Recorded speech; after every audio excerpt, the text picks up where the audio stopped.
Bonjour, je suis Virginie Masclot, médium coach et experte en relations de couple.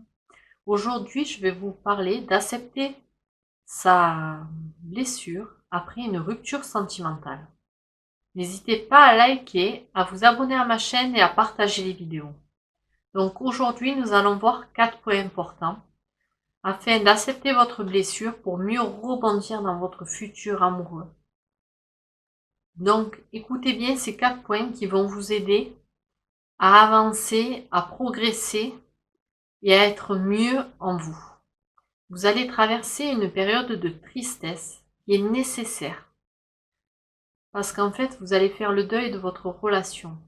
Donc, acceptez-la. Surtout, ne vous jugez pas. Prenez le temps que vous avez besoin parce que cette période-là, elle est différente d'une personne à l'autre. Donc, laissez le temps au temps et acceptez cette période-là. Cette période de souffrance, elle est quand même passagère. Donc ne vous en faites pas, ne vous inquiétez pas. Et c'est cette période-là où ça va vous permettre de prendre conscience de ce qui s'est passé dans votre relation passée et de faire votre bilan. Donc c'est important aussi de voir qu'est-ce que vous auriez pu améliorer dans votre relation qui s'est finie, que vous n'avez pas forcément fait, que votre partenaire vous reprochait, afin de ne plus reproduire les mêmes erreurs lors de la prochaine relation. Donc, et observez et posez-vous la question aujourd'hui de comment vous voulez votre future relation, comment vous voulez les échanges avec votre partenaire. Ça va vous permettre de vous mettre dans une autre dynamique et d'arrêter d'être dans le côté je ressasse, parce que ressasser, ça vous aide pas à avancer, ça vous laisse toujours dans une période un peu de deuil, alors que là, vous voulez progresser, avancer.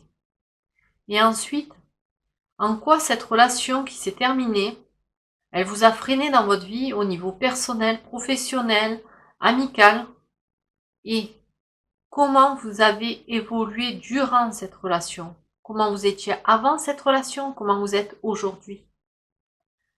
Je sais que même si vous êtes dans une période de souffrance, que c'est difficile, essayez de prendre du recul et d'apprendre à vous observer.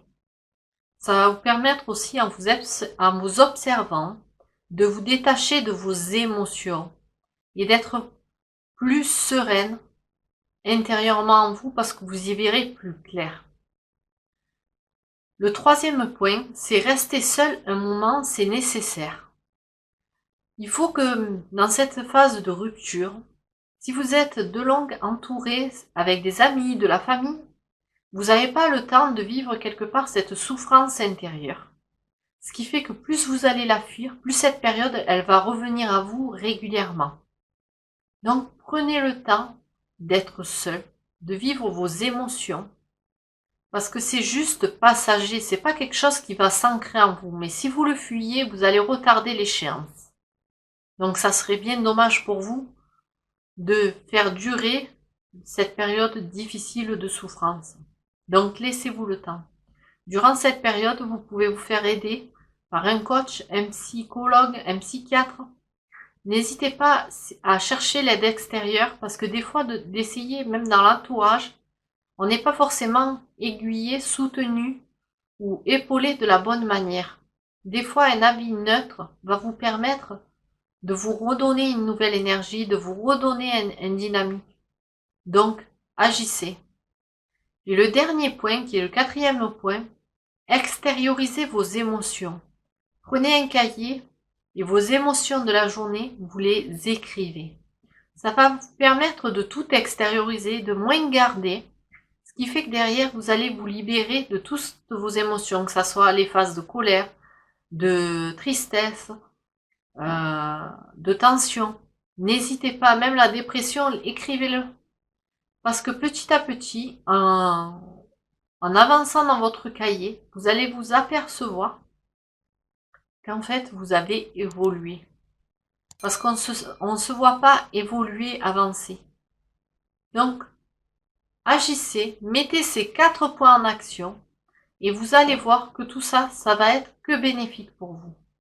Je vous dis à très bientôt dans une prochaine vidéo. Au revoir.